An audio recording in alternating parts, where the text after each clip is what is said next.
The Sparrow TV welcomes you to the world of fantasy. Welcome to the sparrow TV fantasy కథలకు స్వాగతం. పిల్లలు, ఈరోజు చిట్కుగాడి రెండో ఎపిసోడ్లోకి వచ్చాం. చిట్కు చేసే అల్లరి పనుల్లో ఈరోజు ఎలాంటి అల్లరి చేయబోతున్నాడు ఏమిటి అని తెలుసుకునే ముందు కథను మొదలు పెడదాం. అదిగో చిట్కు, చూడండి, నక్కి నక్కి చూస్తున్నాడు. ఈరోజు ఎవరిని ఆట పట్టించాలా అని ఆలోచిస్తున్నాడు. ఈలోపు పైనుంచి ఒక అరటిపండు పడింది. ఇదిగో అరటిపండు గబగబా తినేస్తున్నాడు. చూడండి ఎంత ఆవురావురంటూ తినేస్తున్నాడు. ఈ చిట్కుగాడు ఎక్కడలేనంత శక్తిని కూడబెట్టుకున్నాడు.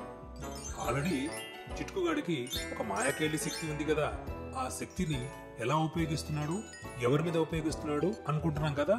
అదుగదుగుదుగో చూడండి, నెమ్మదిగా కొలను వైపు వెళ్తున్నాడు. కొలనులో ఇదిగో భయంకరంగా ఉన్నటువంటి ఒక ముసలి, పెద్ద ముసలి అన్నమాట. అదిగో చూడండి, అది ఈత కొడుతోంది.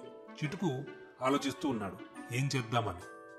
వెంటనే తన దగ్గరున్న మాయాకేళి ఉపయోగించాడు. మొత్తం కొలంలో నీళ్లు అట్లా అట్లా కదులుతోంది. ముసలి కంగారు పడుతోంది. ఆ ముసలి ఒక్కసారిగా గాల్లోకి పైకెగిరి విమానంలాగా అటు ఇటు రై రై రై రై అని తిరుగుతోంది. చిటుకుగాడు చేసిన మాయాజాలంతో ఆ ముసలి పైకి ఎగరడంతో పాటు దానికి రెక్కలు కూడా వచ్చేసాయి. అరే చిట్కు, నువ్వు పైకి ఎగరేసింది కాకుండా నాకు రెక్కలు కూడా ఇచ్చేసావా? చంపేస్తారా నిన్ను, ఒక్కసారి నన్ను కిందకి రాని నీ పని చెప్తాను అని చెప్పింది. ఈలోపు మన చిట్కుగాడు ఈల వేసి గోల చేస్తున్నాడు.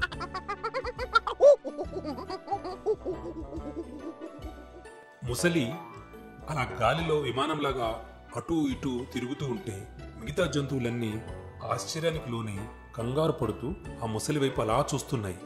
ఏమిటి, ఎప్పుడు ఈ కొలంలో ఉండేటటువంటి ఈ ముసలి ఒక్కసారిగా గాల్లో ఎగురుతుంది ఏంటబ్బా అని వాళ్ళు కళ్ళు ఆర్పకుండా అలా ఆశ్చర్యంగా చూస్తున్నారు. తర్వాత ఈ చింపాంజీని చూసి, అరే మా చిచ్చుగాడిని చూసి, ఓహో ఈ చిచ్చుగాడు ఇలాగే అల్లరి చేస్తుంటాడు, ఏదో ఒక రోజున వీడి గుణపాఠం చెప్పాల్సిందే అని చెప్పి ఆ పక్కనున్న ఏనుగు మనసులో అనుకుని కోపంగా వెళ్ళిపోయింది. ఆ తర్వాత చిటుకుగాడు ఒక్కసారిగా అల్లరి చేస్తుండడం చూసి ఆ ముసలి, ఒరే చిటుకుగా, ఎప్పుడైనా సరే నాకు టైం వస్తుంది, ఆ తర్వాత అప్పుడు నీ పని చెప్తా, నన్ను దించరా, నువ్వు నీకు దమ్ముంటే ఒక్కసారి కిందకు దించు అని చెప్పింది.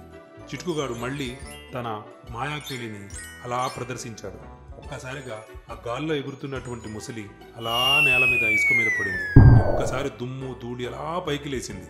నువ్వు ఆగరా రే అని చెప్పి ఆ ముసలి ఒక్కసారిగా అందులోంచి ఎగిరి ముందుకొచ్చే లోపు తప్పించుకొని పారిపోతూ అలా దాక్కున్నాడు.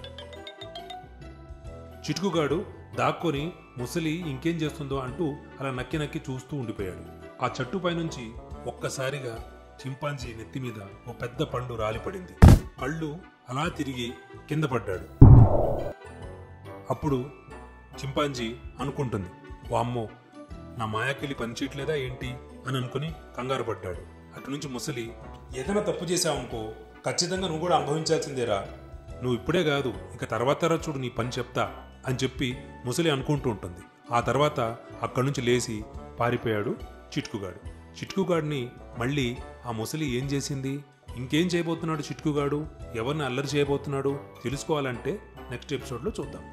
అంతవరకు stay tune to the sparrow TV. Like చేయండి, షేర్ చేయండి, కామెంట్ చేయండి. Thank you.